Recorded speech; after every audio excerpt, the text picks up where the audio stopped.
एक बार की बात है, एक गरीब औरत थी जिसका नाम आयशा था। वह एक छोटे से गांव में अपने माता पिता और छोटे भाई बहनों के साथ रहती थी।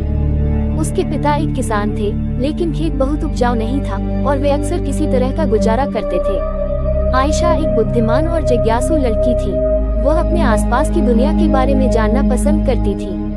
वह एक वैज्ञानिक बनने का सपना देखती थी, लेकिन वह जानती थी कि अपने परिवार की वित्तीय स्थिति के कारण उसे अपना लक्ष्य हासिल करना मुश्किल होगा। एक दिन आयशा के पिता बीमार पड़ गए। वह काम करने में असमर्थ थे और परिवार की आय और भी कम हो गई। आयशा को अपने परिवार की मदद करने के लिए स्कूल छोड़ना पड़ा। आयशा ने अपने परिवार का समर्थन करने के लिए कड़ी मेहनत की। उसने घरों की सफाई और खेतों में काम करने जैसे अजीब काम किए। उसने स्थानीय बाजार में सब्जियां बेचना भी शुरू किया। अपनी व्यस्त दिनचर्या के बावजूद आयशा ने वैज्ञानिक बनने के अपने सपने को कभी नहीं छोड़ा। वह देर रात तक पढ़ाई करती थी और स्थानीय पुस्तकालय से किताबें उधार लेती थी। उसने घर पर भी अपने स्वयं के प्रयोग करना शुरू कर दिया। कई सालों की कड़ी मेहनत और दृढ़ संकल्प के बाद आयशा ने आखिरकार अपने सपने को हासिल कर लिया।